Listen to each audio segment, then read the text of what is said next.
Setiap kali engkau memperbaiki niatmu, maka Allah akan memperbaiki keadaanmu. Dan setiap kali engkau mengharapkan kebaikan untuk orang lain, engkau akan mendapatkan kebaikan dari arah yang tidak kamu sangka. Dan saat kita hidup untuk membahagiakan orang lain, Allah akan memberikan kita rezeki berupa orang lain yang akan membahagiakan kita. Maka berusahalah untuk memberi, bukan menerima. Karena setiap kali engkau memberi, maka engkau akan menerima tanpa meminta sekalipun.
Assalamualaikum warahmatullahi wabarakatuh, sahabat budaya. Jumpa lagi saya Bang Rian di ruang dengar Anda, tentunya di program acara Nuansa Fajar kali ini. Tentunya kita akan menghadirkan narasumber, dan tentunya topik kali ini kita akan membahas sekaitan dengan digital takwa, menjaga dompet dan hati dari candu slot. Ini menarik sahabat budaya. Tentunya kita akan mendengarkan tausiah singkat nanti dari Ustadz Haji Abdul Kahar Zainal, LC.Med, PhD. Nah, kebetulan beliau sudah terhubung dengan kami di link Zoom, dan tentunya kami live juga di YouTube, di Facebook. Sahabat budaya yang ingin melihat langsung siaran kami silakan, dan tentunya di 92,5 FM juga sahabat budaya, serta aplikasi R Digital yang dapat Anda download, dengarkan siaran digital dari kami. Baik, kita langsung terhubung dengan narasumber kami di pagi hari ini di program acara Dialog Nuansa Fajar.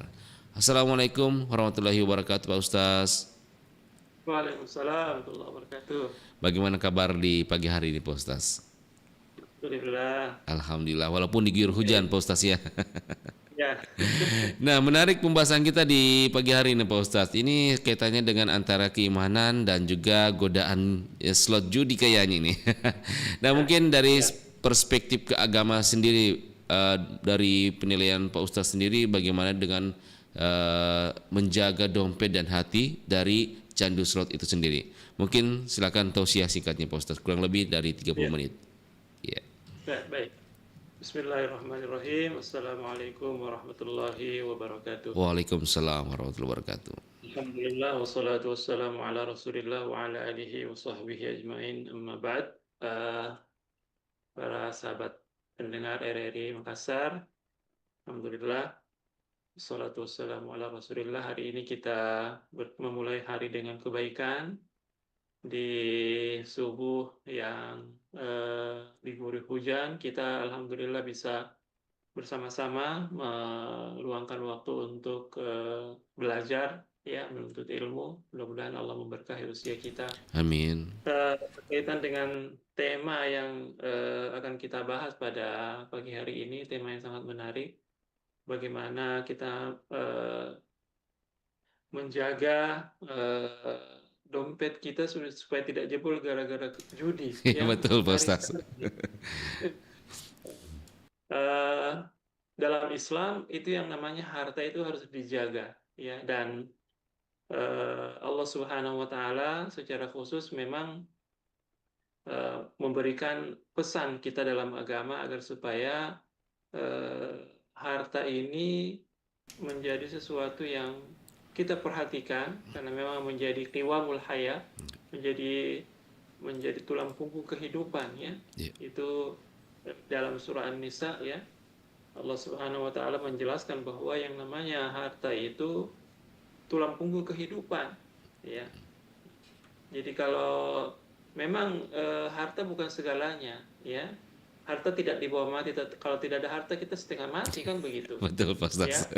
Nah, sehingga memang secara khusus Nabi juga Shallallahu Alaihi Wasallam mengingatkan, ya, bahwa ketika kita diberi oleh Allah Subhanahu Wa Taala harta, titipan harta, itu perlu diperhatikan. Ada dua aspek, ya, cara kita mendapatkannya dan bagaimana kita mendistribusikannya. Itu dua pertanggungjawabannya, khusus kalau harta itu, ya. Dalam hadis Rasulullah SAW bersabda, la tazulu qadama 'abdin yaumal qiyamati hatta yus'ala an arba. Tidak bergeser kaki seorang hamba di hari kiamat sampai dia ditanya tentang 4 perkara, ya. An umrihi fima afna, tentang umurnya bagaimana dia menghabiskannya. Wa an syababihi fima abla, tentang masa mudanya bagaimana dia menghabiskan masa mudanya. Wa an ilmihi madza amila fi, tentang ilmunya apa yang telah dia lakukan dengan ilmunya itu. Wa an malihi min aina iktasaba wa fima anfaqa, dan tentang hartanya dari mana dia dapatkan dan kemana dia salurkan. Jadi ini satu nikmat Allah ini yang pertanggungjawabannya dari dua sisi, ya. Dari aspek sumbernya, cara mendapatkannya, dan aspek penyalurannya, gitu, ya. Nah, sekarang ini kita mendapatkan banyak orang sudah tidak lagi memperhatikan, ya, aspek halal haram dari harta yang dia dapatkan. Iya. Ya, bagaimana dia memperolehnya dan bagaimana dia menyalurkannya. Padahal subhanallah, kalau kita ingat hadis ini, berat ini pertanggungjawabannya harta ini. Ya, bagaimana cara tak dapat, ya? Iya betul Itu Pak Ustaz. harus kita pastikan dengan cara yang legal, halal, syar'i, diridai oleh Allah. Sudah lagi didapat dalam genggaman nih. Cara menggunakannya lagi ditanya, kau pakai apa? Ya. Nah, sementara, ya, ini salah satu tema yang menjadi epidemi zaman sekarang ini yang judulnya judi. Iya. Ya. Sekarang menjadi epidemi di semua kalangan, ya. Kalangan yang tidak berharta juga banyak yang terjerat, ya. Kalangan atas juga begitu, banyak yang akhirnya menjadikan judi itu sebagai sumber penghasilan, gitu, ya. Dan ini luar biasa ini, ya, efeknya pada jiwa, karena kita tahu, ya, sahabat mendengar RRI yang saya hormati, bahwa ternyata dalam banyak penelitian itu yang namanya judi itu adalah sesuatu yang merusak mental, gitu, ya. Itu sudah terbukti. Makanya secara tegas itu Al-Quran melarang itu, melarang, ya. Ya, innamal khamru wal maisir wal ansab wal azlam rijsun min amali syaitan. Sesungguhnya yang namanya judi itu, khamar judi, ya, mabuk-mabukan, nah, termasuk judi ini, ya, itu adalah kotoran dari amal setan di bahasa Quran ini. Ini memang ini seram. Iya. Seram sekali. Betul. Bahwa yang namanya judi itu adalah kotoran pekerjaan setan. Ya, bagaimana setannya tuh? Ya. Iya. Namanya orang yang terlibat pada perkara judi itulah induk dari segala dosa. Ummul khaba'is, ya, induk dari segala dosa itu yang namanya judi itu. Nah, oleh karena itu saya kira kita perlu menumbuhkan iman di dada kita agar supaya kita ini jangan sampai mendekati perkara-perkara yang berbau judi, ya, rugi dunia akhirat, Iya. ya. Nah, memang kalau kita lihat ya orang yang terlibat perkara judi ini, begitu dia dapat, ya, memang dapat 1 kali tapi kalah 5 kali, dapat lagi 1 kali, kalah lagi 7 kali. Begitu Betul, kan begitu modelnya. permainannya Terusnya Pak pasti Ustaz. begitu. Iya, Ujungnya adalah kehancuran, ujungnya adalah bangkrut, ujungnya adalah habis. Ya, tidak ada orang yang pemain ya yang suka bermain judi itu yang akhirnya kaya raya, enggak ada. iya. Yang kaya raya itu ya itunya, bandarnya itu yang Bandarnya. kaya raya. Ya, tapi kalau orang yang terlibat ya judi itu tidak ada yang akhirnya mendapatkan kekayaan dari sumber seperti itu. Iya. Ya, sudah iman terkorbankan, ya harta juga habis, ya. Keluarga. Itu jadi rugi dunia akhirat orang-orang yang seperti itu. Maka kita perlu membentengi diri kita dalam hal ini, jangan sampai kita mudah terlena, akhirnya terjerat, akhirnya terbawa pada perkara-perkara yang membuat kita terjerat judul-judul seperti itu, ya. Nah, sekarang ini karena dunia dalam genggaman, ya, dunia dalam genggaman itu akhirnya kita sangat mudah ya, wih bagus ini, boleh dicoba-coba ini, sedikit mau dulu. Kan kegunaan seperti itu yang muncul kan, coba-coba dulu, ini banyak gitu ya, dapat 1 kali, mau lagi, mudah-mudahan dapat lagi setelah ini, akhirnya ya, terikut terus seperti itu kan begitu polanya. Gitu ya. Betul, begitu Ustaz. polanya akhirnya membuat kita ini terjerat, ya. Dan fenomena ini luar biasa menyedot, ya. Itu kalau kita lihat ya peredaran uang ya di judol sekarang ini luar biasa, itu triliunan di Indonesia. Iya. Ya. Kenapa itu terjadi? Karena saya kira faktornya itu yang pertama adalah faktor kurang iman. Ya. Banyak orang karena dia tidak sering belajar agama, tidak sering mendengarkan nasihat gitu, ya, mengikuti kajian-kajian keagamaan, ya. Sangat penting itu yang namanya kita ini mengikuti atau mendengarkan nasihat-nasihat, karena ya namanya manusia ya, ada hawa nafsu itu yang menggoda kita untuk selalu jatuh pada perkara-perkara yang buruk. Kemudian berikutnya ada setan, ya, setan 2 jenisnya, setan dari bentuk jin dan manusia, ya. Nah, manusia itu bisa jadi setan juga, gitu ya. Kalau dia menggoda kita, mengajak kita, bentuknya teman lah, bentuknya tetangga lah, bentuknya circle pergaulan dan seterusnya, itu yang bisa menyeret kita. Nah, kalau kita tidak berhati-hati, kalau kita tidak aware dengan judul seperti ini, akhirnya kita juga jadi terseret. Ya. Dan itu, para pendengar sekalian yang saya cintai, yang perlu untuk menjadi perhatian kita, ya, dan kita sebarkan di masyarakat kita bahwa ini perkara yang kalau kita tidak berhati-hati, banyak orang yang terjatuh dalam judul seperti itu, yang awalnya cuma sederhana saja, ya, sedikit saja, tapi karena dapatkah ini, mau lagi coba-coba lagi, akhirnya menjadi candu yang merusak mental dan akhirnya membuat dompet kita menjadi bolong, ya.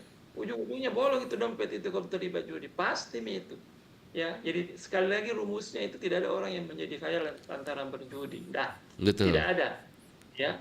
Ya, cari di mana-mana biar sampai ujung-ujung dunia, ya. Tidak ada itu orang yang akhirnya menjadi kaya karena terlibat perkara-perkara seperti itu. Yang banyak, ya, adalah orangnya bangkrut, ya, segala-galanya jadi habis, apapun dijual dan seterusnya karena judi itu. Ya. Nah, makanya kita perlu berusaha kualitas iman ini kita angkat dengan cara apa? Perbaiki circle kita, bergaullah dengan orang-orang yang saleh, hadirlah majelis-majelis ilmu. Kalau kita buka YouTube, buka medsos, dengar nasihat. Sekarang ini luar biasa ya, di YouTube, di TikTok, di platform manapun, aplikasi manapun itu sudah banyak di situ nasihat-nasihat agama. Itu ya, kita cari itu ya sebagai bagian dari penguatan iman kita. Kemudian yang kedua, perbaiki circle kita juga, ya, bergaullah dengan orang-orang yang punya idealisme keimanan gitu ya. Nah, sekarang ini banyak orang yang salah pergaulan. Ya, pergaulan di kampusnya, di tempat kerjanya, di lingkungannya, dia bergaul dengan orang-orang yang rusak gitu ya. Padahal Nabi Shallallahu Alaihi Wasallam sudah memberikan peringatan kepada kita, almaru ala dini khalilihi, bahwa seseorang itu tergantung dari apa? Dari Lingkungan. agama lingkungannya, agama temannya ya. Kalau sengimpa botol ditemani jadi pemotol. Ya, Ya betul, orang Pastor. Thailand pasti TLRT juga, Iya. ya pasti itu ujungnya. Makanya memang disinilah pentingnya itu kita mencari circle yang positif, ya penting sekali itu.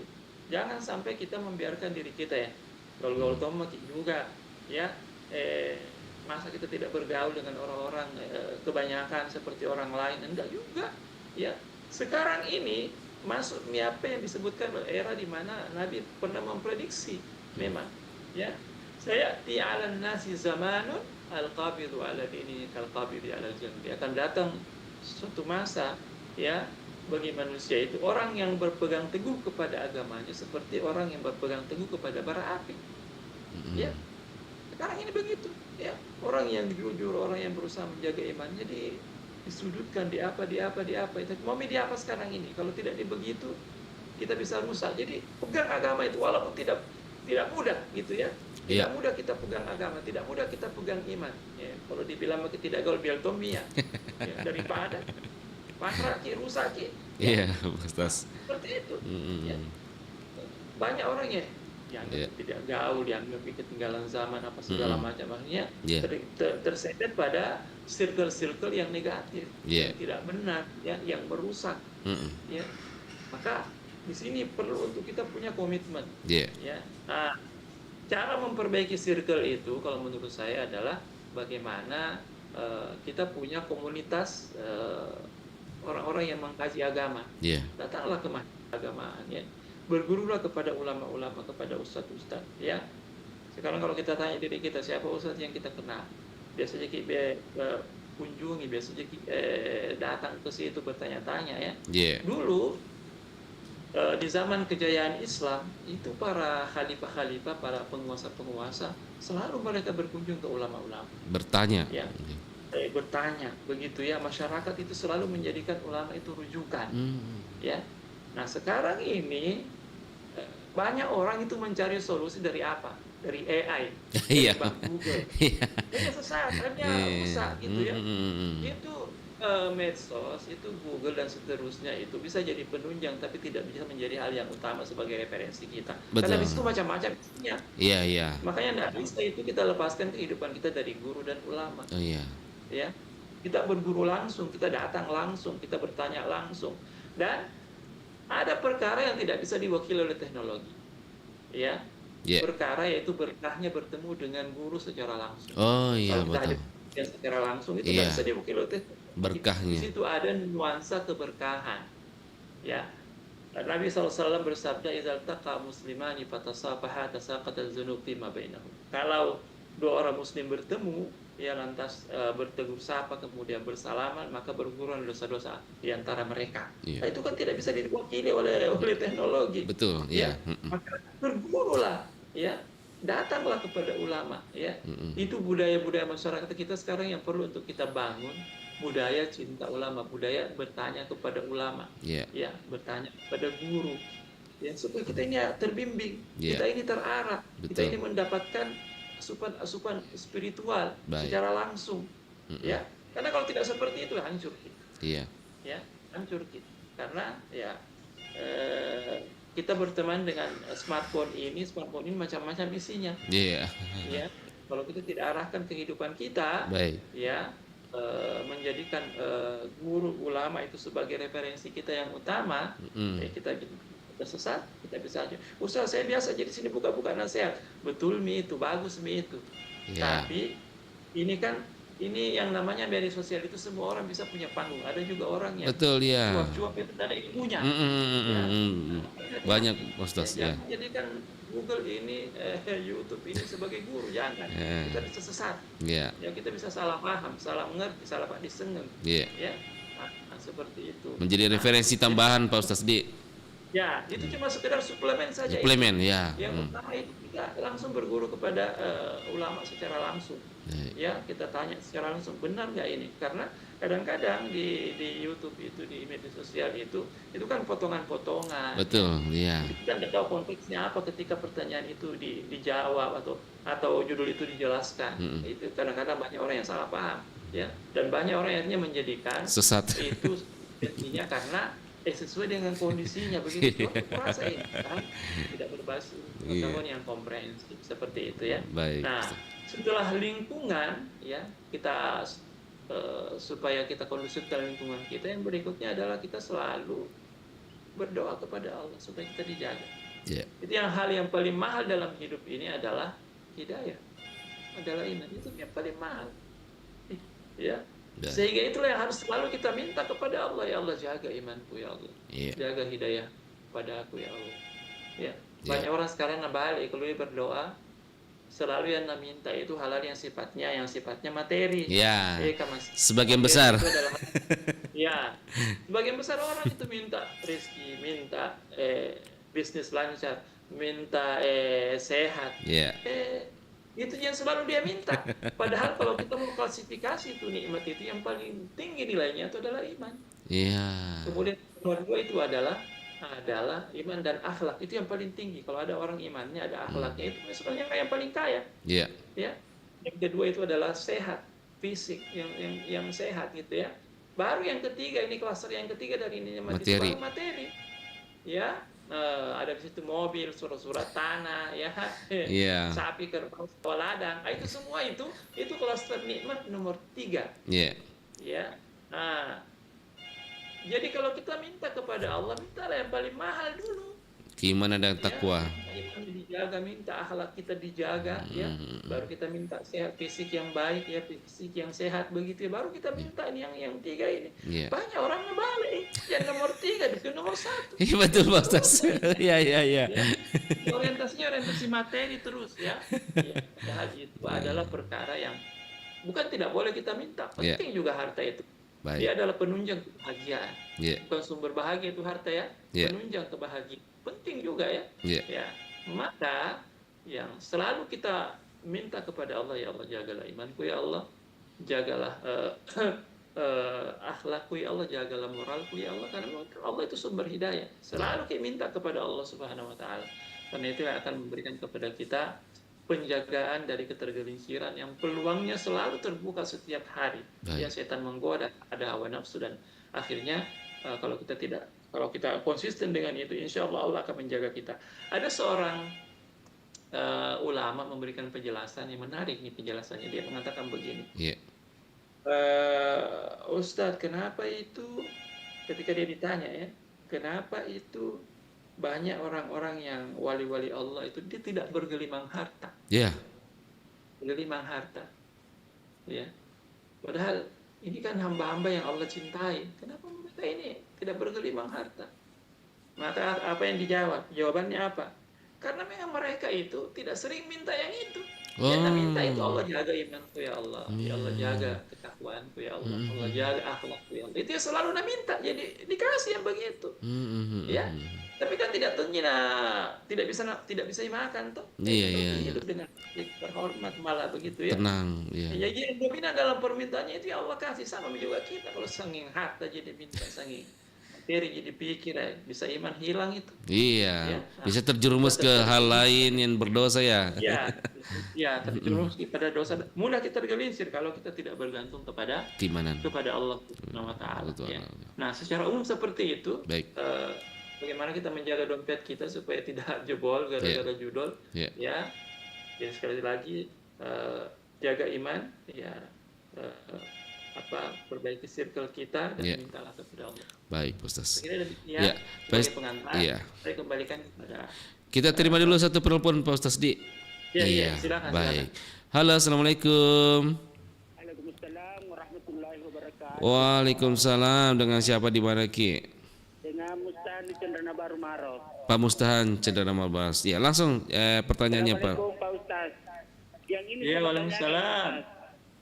Karena di kampung sini banyak camang orang-orang kampung, orang-orang tua di sini bahwa kalau kita tidak punya Andre Guru katanya salat kita, ibadah kita tidak ada terima oleh Allah Subhanahu wa taala kalau kita cuma belajar sendiri berdasarkan dengan Al-Qur'an tapi tidak punya Andre Guru katanya itu tidak mungkin diterima ibadahnya oleh Allah Subhanahu wa taala. Memang begitu, Ustaz. Baik. Saya tanyakan. Assalamualaikum warahmatullahi wabarakatuh. Waalaikumsalam warahmatullahi wabarakatuh. Nah, mungkin pertanyaannya Pak Ustaz, dia bilang dia berguru sendiri berdasarkan Al-Quran tanpa ada bimbingan dari Andre Guru. Itu syaratnya tidak terima. Bagaimana itu penjelasannya Pak Ustaz? Ya, jadi begini ya. Ya. Jadi memang kita belajar agama itu harus pakai guru, tidak boleh kita belajar sendiri. Ya. Kenapa tidak boleh kita belajar sendiri? Karena bisa kita salah paham memang. Bukan dia bilang tidak diterima sholat tak, tapi kalau bagi saya sangat berpeluang sekali salah Ki dalam pengamalan kalau kita tidak punya guru. Harus ada guru tak. Belajar Ki agama itu harus ada gurunya. Ya. Karena kalau kita belajar sendiri otodidak, ya agama tidak bisa dipelajari secara otodidak. Dia harus berguru. Dari dulu itu para ulama belajar itu gurunya banyak. Ya, jadi yang juga satu juga guru tak. Ya, belajar sih pada berbagai macam sumber ya supaya kita punya landasan dalam beramal. Jadi kalau saya bukan tidak diterima sholat tapi rentan salah-salah pengamalan. Rentan bisa salah Pak disengeng. Ya. Salah paham begitu ya. Nah, makanya di situ pentingnya kita berguru. Ya, jangan kita belajar sendiri. Ya, karena peluang kita salah dalam beramal itu sangat terbuka, ya. Jadi pernyataan itu ada benarnya tapi tidak sepenuhnya, ya, tidak sepenuhnya. Tapi memang penting sekali itu kita berguru. Engkau guru tak, Andre guru tak. Karena seperti itu, ya. Kita ini awam. Dalam kaidahnya dikatakan awamun nas mazhabu mukti. Muslim awam itu, ya Muslim kebanyakan itu mazhabnya mazhab gurunya. Baik. Ya masih mazhab yang orang yang mengajari kita karena kita tidak ada dasar tak. Ya, kecuali kalau kita punya dasar, kita membaca kitab kuning, kita mungkin banding-bandingkan dalil dan seterusnya, ya bisa kita berkesimpulan sendiri. Tapi itu tidak banyak orang yang begitu kan. Itu cuma para ulama yang begitu. Ya adapun kita kebanyakan ini harus bertanya ya, supaya tidak salah-salah dalam kita mengamalkan, ya. Saya kira begitu. Ya, Pak Ustaz, mengingat waktu ini sudah di penghujung acara, 3 menit terakhir, mungkin ada kesimpulan dari topik kita di pagi hari ini, Pak Ustaz, silakan, Pak Ustaz. Ya, baik. Para pendengar RRI Makassar yang saya cintai, saya ingin meng-highlight ya bahwa modal kita dalam kehidupan ini adalah kekuatan iman.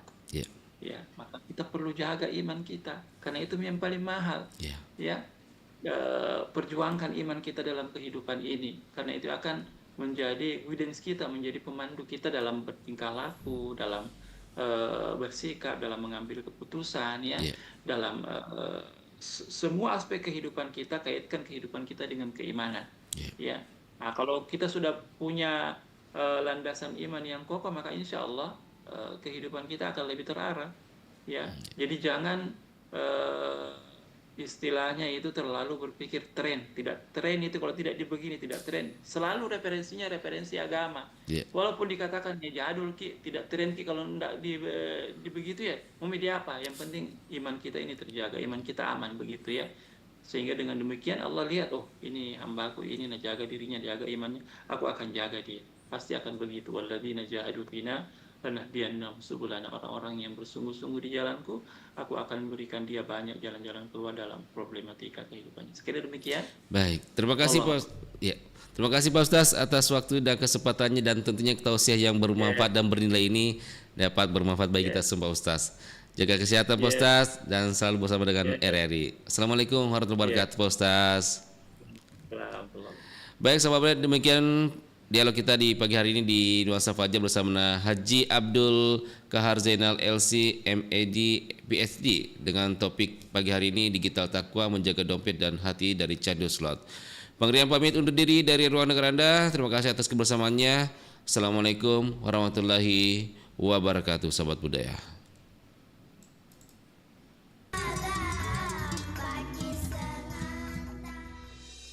Ali bin Abi Thalib berkata, "Betapa bodohnya manusia